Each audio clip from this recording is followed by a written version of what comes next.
Welcome to Controllers Classified, the podcast where we take a deep dive into the dynamic world of controllers, accountants, and finance leaders, and hear how their ever-evolving roles are redefining accounting and the future of business.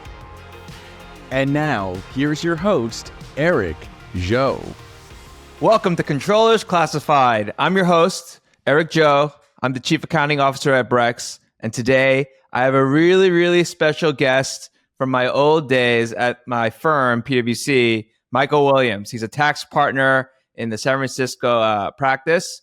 Welcome to the show. It's a pleasure being here. I appreciate the opportunity and look forward to hopefully making all of my tax brethrens proud today.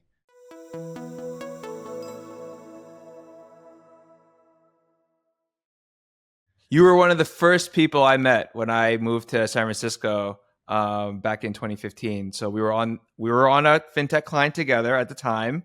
I was still a young manager, and I had yet to fully appreciate all of the nuances and intricacies and sometimes backwards rules of the IRS tax code, to be honest, right? And I think there's a huge component of, now that I'm in industry and I'm at Brex, of what I do every day that's related to tax. I care about it. It's one of the actually most economically impactful things to the company from my position. Mm-hmm. And so, your journey must have been a story, so to speak, to make it the partner. Maybe just tell our listeners a little bit about that to give them a view. Yeah, I mean, I think that the journey itself is, has a lot of bumpy roads to it, a lot of tears shed, what have you. But, I think there's a lot of different aspects to it. And again, I think the biggest thing that I would say is, like anyone else, when I got out of college going into the tax profession, it was never this is going to be my life's journey. And I think that that's what's kind of kept it interesting, is the fact that there are so many different aspects to tax. There's so many different avenues that you can take down, and just being able to add that value, especially to the clients that I work on now, as well as, past relationships that I've had throughout the firm, have really added to just being able to develop those relationships and also just grow as a tax professional. I think you were transferred into PWC from another firm. Is that right? That's correct. So I came in as a senior associate. So I had worked at tax, and that was part of the journey, right? And I think that, like most, I was in public accounting for a few years. I got out of public accounting or right into public accounting right out of college in 2008. Wasn't the best time from a market perspective. Was really big into finance at the time. And so about 3 or 4 years into public accounting and tax, I decided that I wanted to do something else and kind of expand my horizons. So I had left and did financial advising for enough time to realize that I felt like I could add a lot more value in that. As I didn't know that about you. You were a financial advisor? That's right. One of the things that I really picked up on when I left the firm, and I left the firm 6 years ago, I was at the firm for 11 years, just for the audience to know a little bit about my background. But being in industry, when you're doing accounting at the firm, you're providing services to your clients, right? Mm-hmm. And you're one of the service providers. You're basically the product. That's right. I was the product that PWC was providing to its clients. And I never got to see, I got to see more and more of that, the picture of the business of PWC as I was promoted and grew up in the company. But I never saw as big of a picture of the business side of things as I do now, now that I'm at Brex, right? Mm-hmm. And so, I guess I have a 2-part question for you. Tell me about your growth into the partnership and how important the business side of it is or isn't. And then now that you're in the partnership, is there a different lens that you see how operations are run in the company? When you go to the store, you buy a gallon of milk, you have a gallon of milk you take home. It's a product, right? You know how much is in that gallon. You may or may not know how it tastes, but basically your value is based on, drinking that milk and how much milk is in there and what have you, where, a lot of time the services that we're providing are advice, right? And it's not always just a completion of an aspect of your business, but it's advice direction that you're taking. And I think that piece of it, as I've grown, as I continue to grow, as I, enter into the partnership, there's kind of creating that value and understanding what that value means is an important aspect of what we do.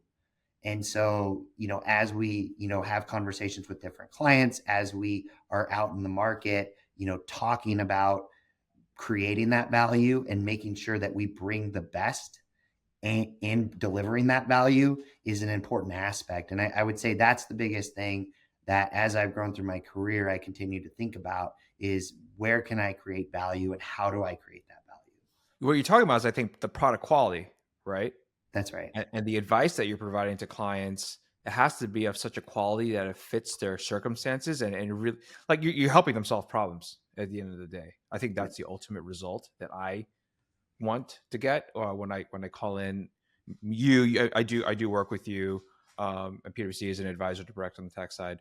I and what I've always appreciated is there is a slight difference sometimes, right? And there, in terms of, I don't want to say product quality, but the different opinions and advice that I get from different people based on their perspectives and what they're seeing in the market and how it applies to me. So, for example, one of the things that you guys did right when I started was, as a firm based out of San Francisco, we have a gross receipts tax, right, that gets applied to companies with headquarters here. And at the time, we were paying that tax, as a fintech company. Are you a financial services company, or you're a technology company? There's actually a selection that you have to make for California itself when you file your taxes for California. And I think one of the things I first came to you was like, hey, like, I've never heard of this before. This is my first time doing tax, right? Like, actually doing tax. I wasn't you in my previous job. And you guys came and said, oh, let's look at, like, the actual facts and circumstances of your operations. And you guys dug deep. You, like, looked at, okay, what I know you have a bunch of software engineers, but what's the actual revenue that you're earning, right? How do you think about and interpret the structure of your business when it comes down to the tax code? And actually, sure, you're a technology company, but at the end of the day, all your revenue is really from financial services, right? You're earning interchange, you're earning deposits revenue, et cetera, et cetera. And so if that's true, then you're labeled as a financial corporation. And if you're labeled as a financial corporation in the state, while you may be subject to a higher state rate for your income tax, you're no longer subject to some of the local taxes, like the San Francisco gross receipts tax. And that's just one of the things that I've always thought, like, was super valuable that you guys did for me early on in my time at Brex. How does the partnership structure impact, like, day-to-day operations and how you think about services that you're providing? So, for example, maybe you have a client, maybe that client is getting into a situation or exploring an opportunity that's outside of your scope, right? You're in a partnership, so do you just, like, okay, that's all good, we're all the partners in the US are part of this member firm, and therefore we all share in the spoils, so to speak. So I'll just hand you off to the right person, so to speak. Is that, like, kind of how I would think about it if I were to approach a firm like yours? Yeah, of course. I mean, I think it's absolutely that mindset, right? I think it's a level deeper on the sense that the firm and the partnership and the partners in the partnership understand that the client comes first, and the needs of the client are the main focus point. And just being able to have a solution. Maybe it's not the solution because you don't work in the right industry, but knowing someone within the partnership that can help with that situation is where the value is, right? It's not a one person firm, but it's a partnership across multiple partners where that's where the value is being able to bring the breadth of the firm and being able to bring all of that knowledge together is kind of that key aspect that you're mentioning.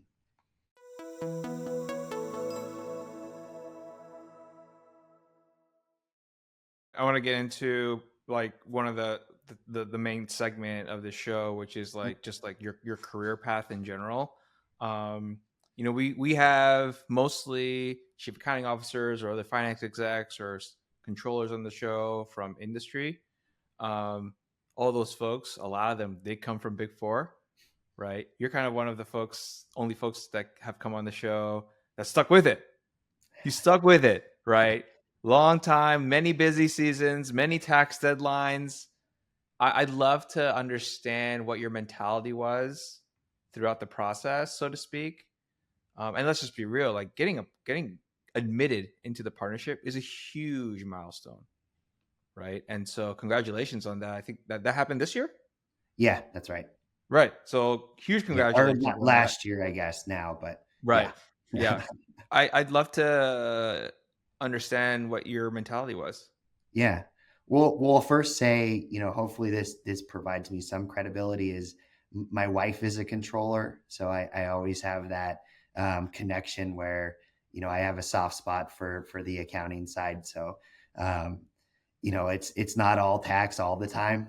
So we do have some good healthy debates at my house, but yeah. So I mean, I think the biggest thing really is that I never really went in with the mindset of day one, right out of college, as I mentioned, I'm going to be a partner, right? It was kind of just the resiliency and, focus on what's in front of me, right? And I would say, growing up and through college, I wrestled. So I had kind of that wrestler's mindset. And for those of you that don't, follow wrestling, there's a lot of demands from a, what are you eating to, the long nights of exercising, losing weight, and then demands of going out and competing. And I guess, in some aspects, I went from a kind of a physical demanding life to kind of a mentally demanding life. And I think a lot of times I always reminded myself, as long as I got a hot meal and was able to drink as much water as I wanted, I was okay. And so each day I kind of just took that mindset and came in and, told myself, look, hey, today's a new day. What am I going to learn? Didn't look at, didn't spend as much time thinking about the hours or the late nights, but it was really just focusing on kind of that day-to-day, establishing myself as a professional, building my relationships around me. And I'll say now, I think in the moment, I wouldn't necessarily say this, but it goes by a lot faster than you think when you're focused on the immediate versus the long-term results. I love what you said there. When you wake up in the morning, okay, what am I going to learn today? And that, I feel like, makes the experience richer, right? Ultimately, you're in a knowledge-based industry. We're both in a knowledge-based profession, and this constant thought or whisper in the back of your head that if you're telling yourself in the morning, okay, what am I going to learn today? Yes, you have a job, but it's also going to expand and enrich like the value that you get out of it for yourself as well, and also make you more marketable, frankly, right? Because you're just expanding your knowledge base. Mm-hmm. And so I really love what you said there. Were there any moments that you would say help define you? Like, what's an example of something in your career that really defined? Okay, I just did this. This is who Michael Williams is.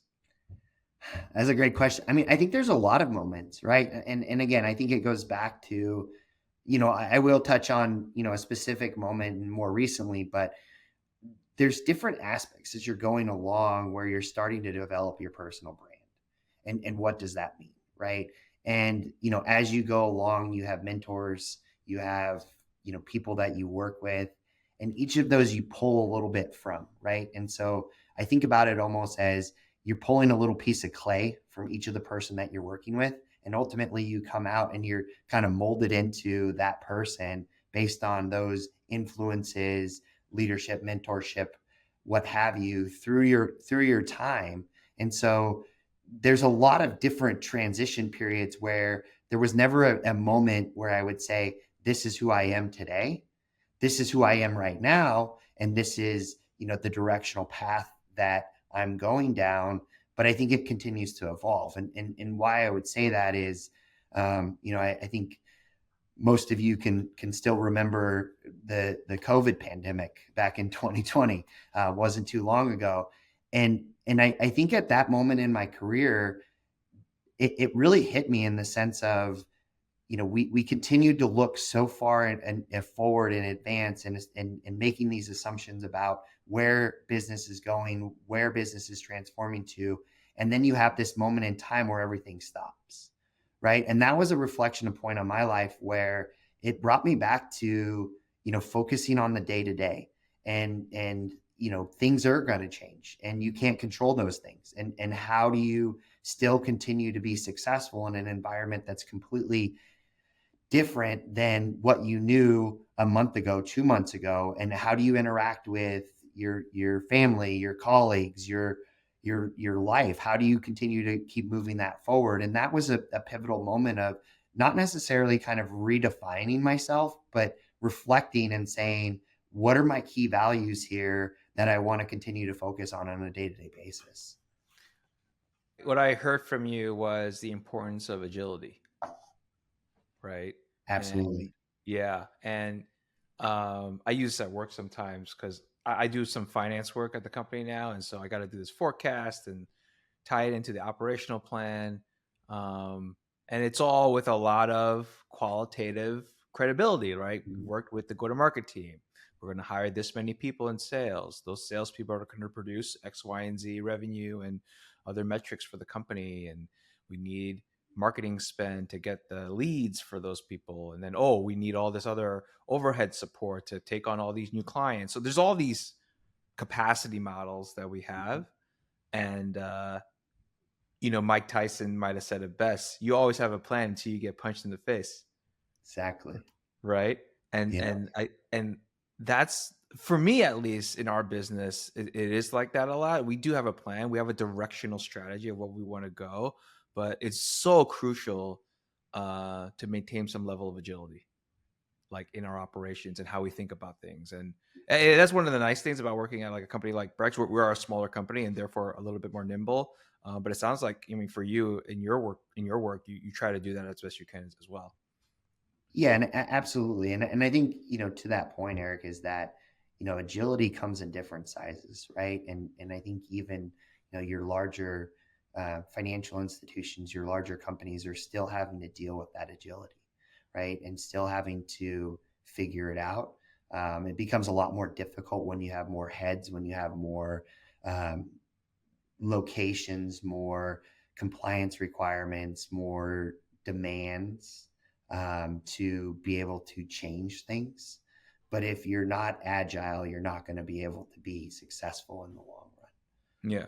So agility is a big part, obviously, of your growth at the firm. Maybe can you share a little bit more about the admission process? So when you're in the pipeline, right? And I'm sure like all the firms, like any firm, you're always looking out for folks that, could be candidates for partnership. It's certainly across the big four, I'm assuming, for all the mid-tier firms and many partnerships across the world and the country. What was the admission process like? What's the checklist, so to speak, that they might be looking for? Yeah. Everybody's path is going to be different, right? And my path was different than, folks that I got admitted with, folks that had got admitted the year before me, the years after me, and what have you. And what I would say is, I think the biggest thing is to sum it up, it's a journey, right? With different checkpoints of, things that you're doing, and making sure that you're developing and growing into a partner that's ready to support the firm. And, taking it a step further is, the key aspect of that is not only, it's not a self-serving prophecy. It's more of the fact that creating that development and creating that foundation to where, you know, the people behind you, the next generation, the people coming out of college are building those solid key firm foundations to be able to continue to grow the firm and to be able to continue to bring that value. And so it's important when you're going through the process to understand that sometimes it's not always about what you're doing that day. It's about how you're interacting with your clients, how you're interacting with your teams, how are you help building those teams to make sure that you have successful resources and successful people that are going to continue to grow. And so, you know, the process in itself of, you know, if you look at key characteristics, those can all depend. I think it just depends on, you know, we have individuals that cover different aspects of tax to the point of one size doesn't fit all on the value that they bring to the partnership. But if you put them in a characteristic, it's really hard to basically bucket them out into kind of key characteristics. One thing that I've heard about making partnership is it's not a promotion, right? It's an admission, and there's a lot of judgment involved for that, and all the different qualities that someone might bring to all the different aspects of the firm's product, so to speak, and advice and services to its clients are wide and varied, and you need to fill all these needs that your clients want from you. And so, you know, I think one thing that resonated with me, what you said, just said like, while you wake up every morning and you're thinking about, okay, what is it that I'm going to learn today? There's also this steady body of work that you've built in terms of your brand at the company, in terms of the teams that you've built out as you've become called manager, senior manager, director. You're obviously mentoring folks and managing teams. You know, there's this body of work that you've done.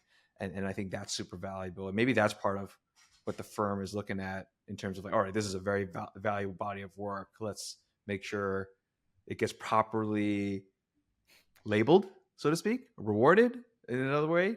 You know, that's at least that's how I like to think about it. Yeah, no, I think that's spot on of just the again, like it's making sure that we're establishing that value and that carries on consistently through each individual project. Maybe one more thing about your life, just day in the life. What is it like now? You just made partner in the last 6 months. Anything different? There's a lot that's similar. There's a lot that's different. I mean, I would say that the difference is just, you know, the level of responsibility and ownership. But again, I think that part of You're that signing the thing. You're signing you're the signing the return tax return. as my That's right. preparer. Yeah, That's right. And so, you know, I think that you're coached into being prepared, right? And so it's not like a situation where you jump in day one and here you go. And so, as I mentioned, just on the path, all of these things are being developed. And so, from a preparation perspective and what's different, it's hard to say on because it wasn't a day one. Here's the difference, but it was a transition into this role.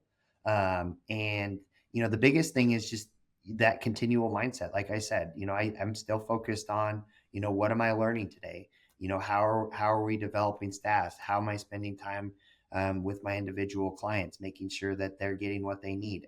Am I staying up on, you know, the specific tax legislation? Am I staying up on, you know, what's going on in the industry? Because that's an important part of it. And again, that mindset hasn't changed. It's just that there's more of it, and you know, there's additional responsibilities that go along with it. I love that you brought up like staying up to speed on changes in tax. It's a perfect segue into actually the second segment of our little show that I've set up for today. You're a tax partner at PWC. I would love to understand your views, or maybe the firm's views, on how to think about tax for the upcoming year. And so, just context for the viewers or the listeners, we are recording this right up on the heels of the inauguration. Trump's going to take office. There's a lot of potential changes that people are preparing for or thinking about or maybe lobbying for in terms of the tax code. Love to just get your views on it and how you would tell. What are you talking to your clients about as they Yeah. prepare for the upcoming year? No, it's a great question. And first I would say, continue to go back to, we have a really strong tax policy team that focuses, primarily on keeping their ears to the ground when it comes to what's coming out of the Hill. We're very deep in that section and have a lot of And when you say the Hill, that's Capitol Hill. Capitol Hill. That's right. Capitol Hill, like in DC. Yeah, Okay, yeah, Congress. right. Yep, makes sense. And so we have a great, group of individuals that, come from basically Capitol Hill. And so they have a lot of great insights. We actually produce a webcast called Policy on Demand. It's primarily around tax, but focuses on key policy changes.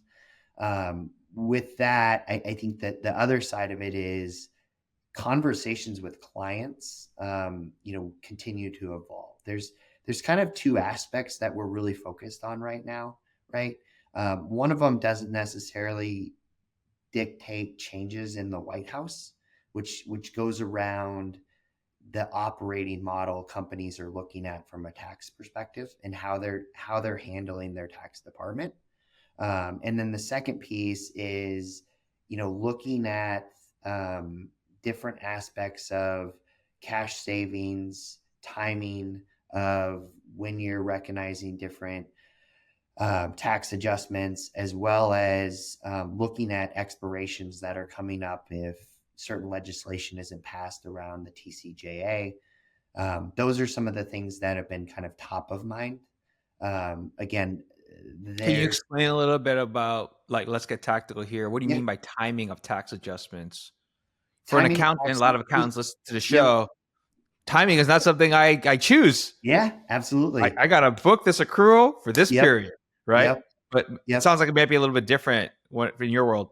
Yeah, and I think the concept, like the concept in tax that gets very interesting a lot of times is the word tax means so many different things to a person that works in tax. And what I mean is, you can have a cash tax, you can have an effective tax rate, you can have a statutory tax rate, you can have a marginal tax rate, you can have a blended tax rate.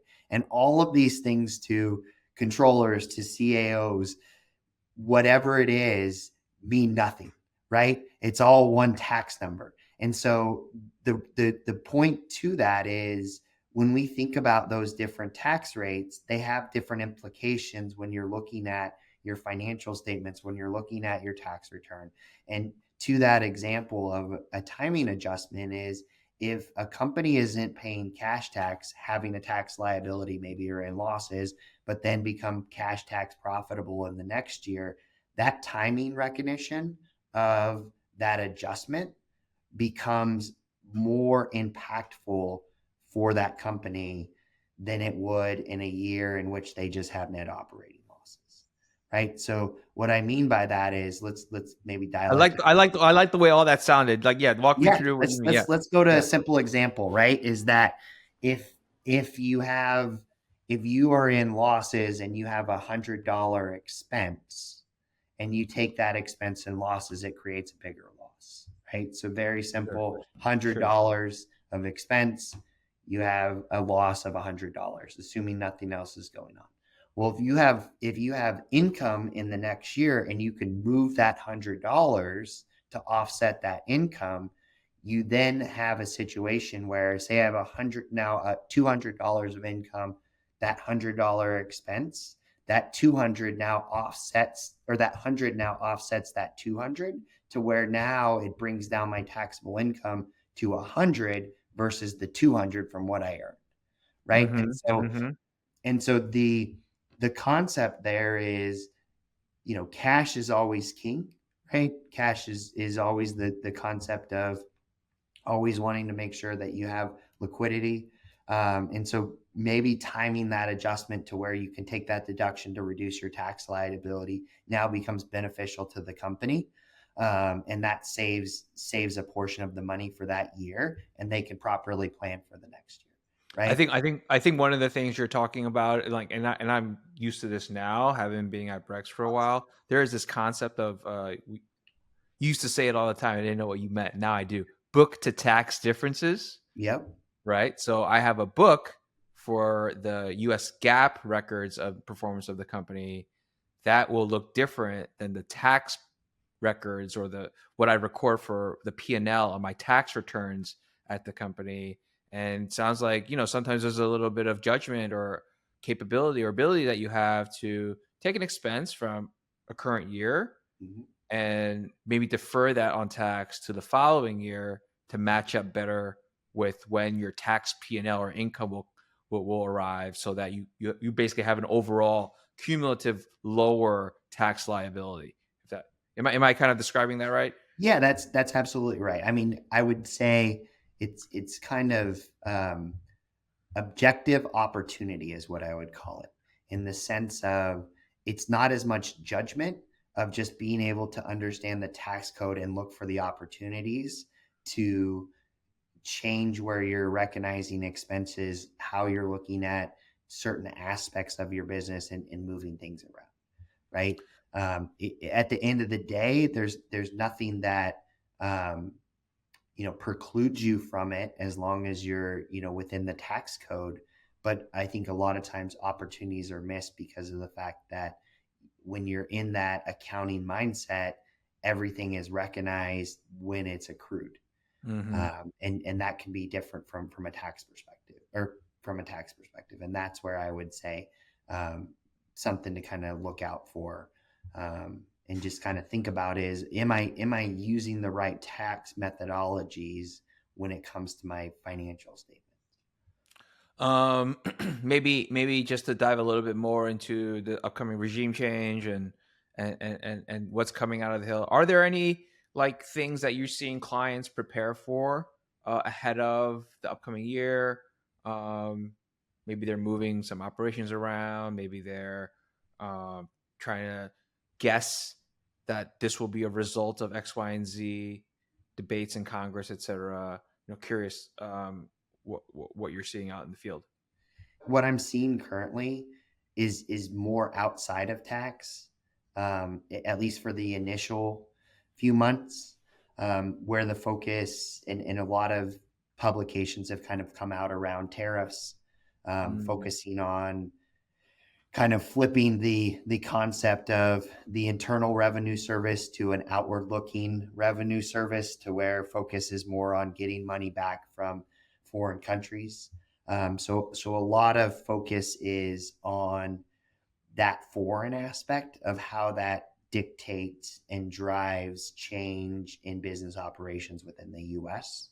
And so a lot of companies are not at the implementation stage of making changes, but are kind of at the wait and see of how much impact are things like tariffs and other sort of foreign um, tax implications going to affect my business from a US operation perspective. yeah. There are still companies that are moving forward with planning opportunities. The other side of it too is the focus from the Trump administration has been a lot more on reducing the regulatory environment. So companies are looking at how that stimulates mergers and acquisition opportunities, looking at, is it an opportunity for an exit strategy, and how does that create value within the markets? And so the reason why that then becomes impactful to tax is all of those things then have an underlying tax component to it.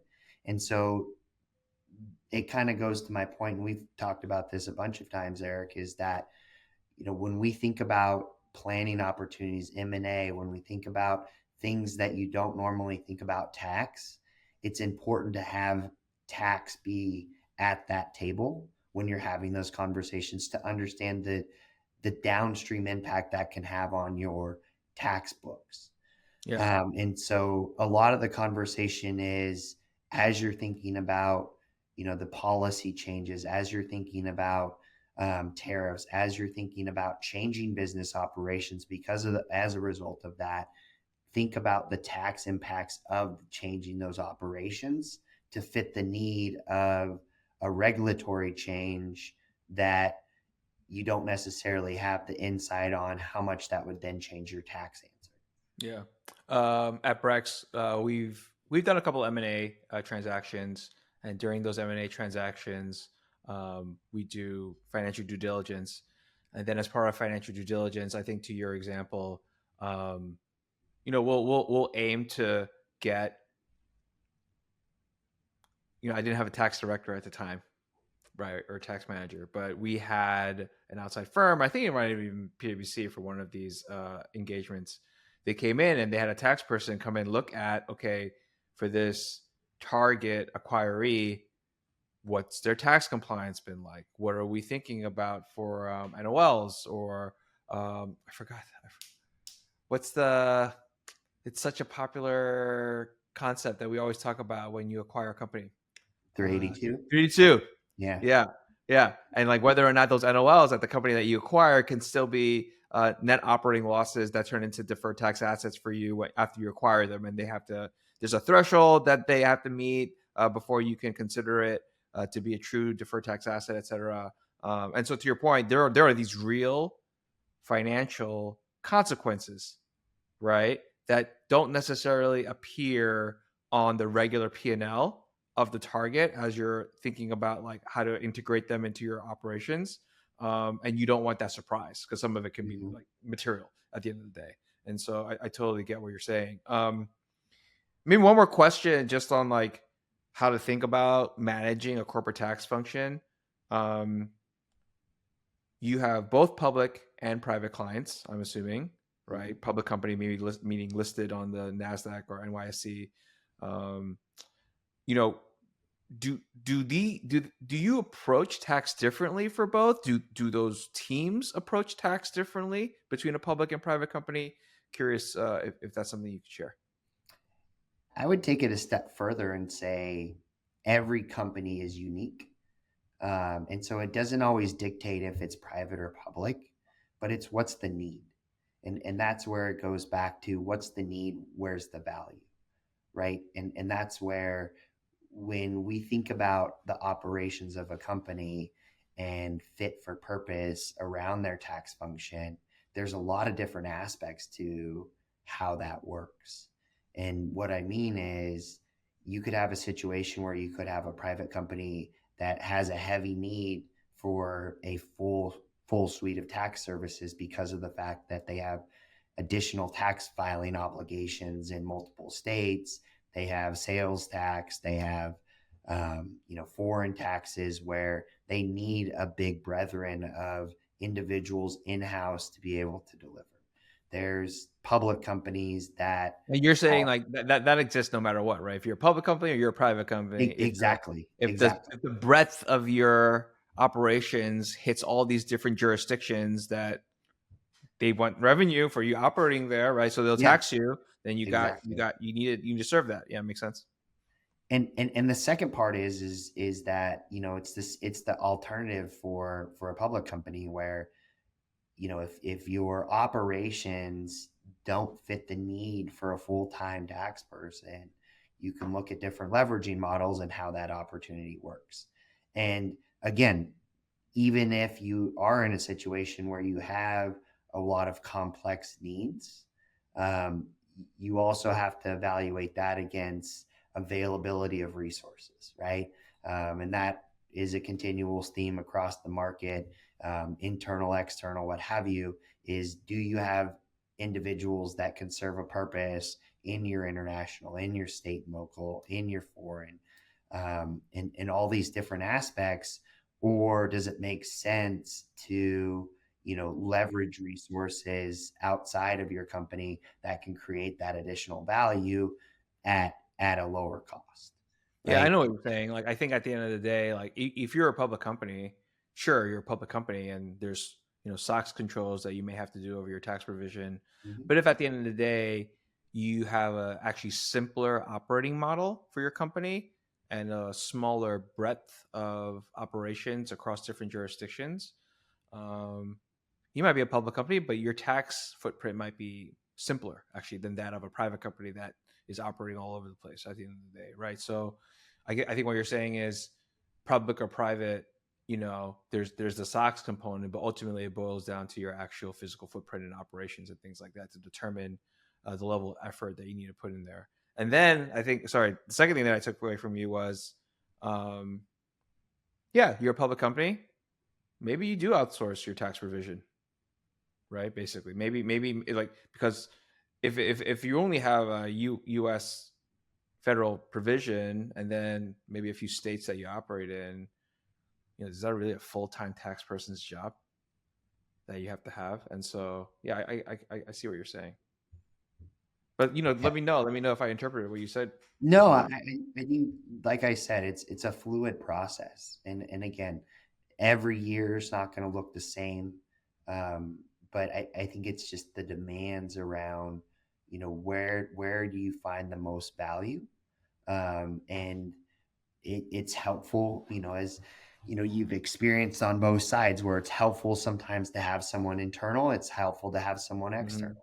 And so just knowing that balance and always continuing to reevaluate that is an important aspect of it. And so when you think about, what does my tax department look like, or what do my internal functions look like, I think there's no real one size fits all. It's really looking at, how are you operating? What are you currently doing? What are your needs?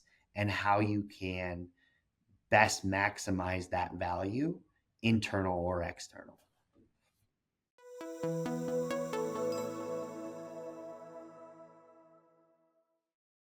We are running up on the end of the show, and so I always end the show with something fun, which is what we call finance leaders are fun too. You're a finance leader. You're in tax, right? You're a partner at PWC. So, do you have any jokes or tax jokes or tax debacles or stories that you can share with the audience?